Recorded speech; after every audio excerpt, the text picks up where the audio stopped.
we knew Colgate would give us everything they could throw at us. I mean, they're a good team, and we told the guys 60 plus. You know, the last day or two, we knew that they were going to bring their very best. So, unfortunately, when we got to 8-4, I thought we had a couple careless turnovers, or maybe we didn't bury the ball like we should have. And to their credit, they kept battling. We knew they would, but unfortunately, we did. I think we had some great defensive sets today, defending long possessions that just ended up in goals for them. And I give a lot of credit to our defense and to Coach Millman for the plan.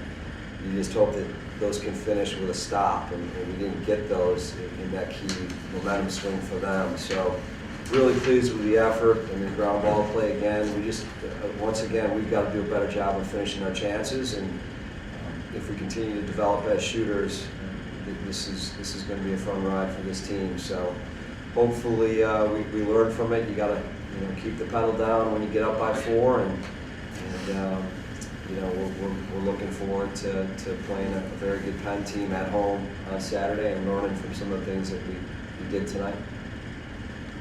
You had possession of the ball, particularly during the final 3 minutes. We were trying to tie the game up, same in overtime. How crucial was success at the X to being able to tie and win this game? Yeah, I mean, Dom's doing a fantastic job. I mean, he's a great athlete, and he's really developing into a all-around player for us in a lot of ways with his ground ball play, with handling the ball, and taking on checks and getting into our attack. So Dom's been huge all year, and we're now becoming accustomed to it. And we've got to do a better job of capitalizing when we have the ball as much as we did. So yeah, this is your first home game of the season. So how important was this win for you guys, coming off the win against Yale and going into further Ivy League play this weekend against Penn and Harvard? And yeah. Well, it's great to be home. It's always great to be on the Kopf, and this is a special day for our program.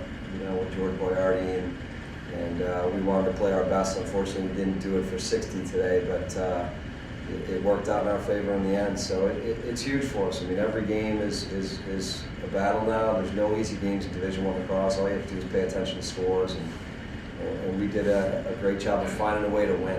And the two guys sitting next to me deserve a lot of the credit, along with Jordan Stevens, another captain I thought played like a big dog today, and that's what we're going to rely on our seniors.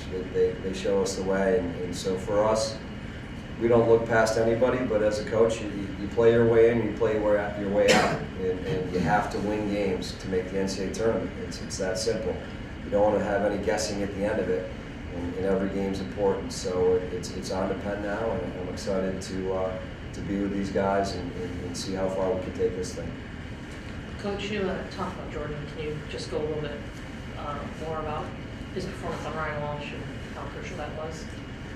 Yeah, Walsh is one of the better attackmen in the game, and Jordy's done it game in and game out for us. He did it against Lyle Thompson. He did it against Overbeck from Yale, and he did it again tonight. So we expect it now, and we know what Jordan can do. And when we challenge him to match up on these great attackmen game in and game out, he just consistently does it, and he's such a competitor, and he's tough to go against. I mean, he definitely needs to know that he's there, and at the end of the game, those attackmen know they've been through a tough game, because Jordy will get after you, and he's one of the best, if not one of the top senior defensemen in the country.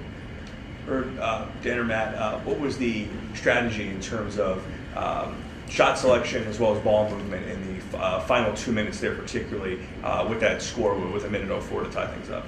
Yeah, so they went zone for a lot of the game. So we knew we could generate shots at any point, but we just wanted to take the best one. Just kind of been a theme past couple of games, because we take a lot of shots and we kind of play a little bit of run and gun. But the key was to just be patient with it. Take something from there, but they were very patient the entire night. So normally, like I said, just take the best shot, not necessarily the first. You feel that you got a little bit of a second life there in overtime after the errant pass goes out of bounds, they get possession, and then they do the exact same thing?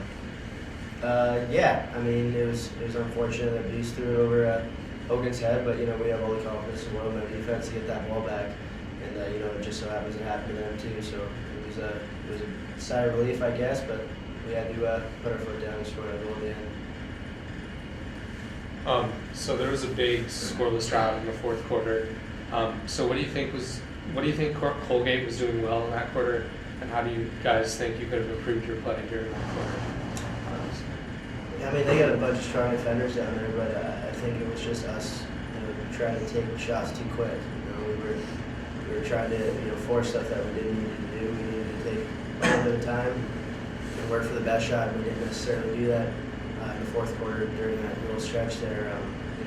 We got some of the better players in the country on the offensive end. We can generate shots, but we got to fix some of those mistakes that we did there. We're going to shoot for the best one. What's the the schedule per se in terms of this week, in terms of celebrating this win and then preparing right back for Penn? Yeah, it's on to the next one now. I mean, it's a midweek game, and those are always tough. If you're following week to week, there's a lot of tight games midweek. Even for some games that you don't think are going to be, it's always a difficult turnaround after a big win at Yale and being on the road as much as we have been. No excuses. We would like to have pulled away there when we had the opportunity, but it's really on to practice tomorrow. Wednesday and Thursday focus on ourselves, and Friday, we'll look a little bit at Penn on Thursday, and then obviously Friday is a scout day, and then Saturday we have another game on the Kopf, which is something our guys look very much forward to, and we know Penn is one of the better teams in our league, and they always are. And we're excited to welcome them up to Ithaca on Saturday.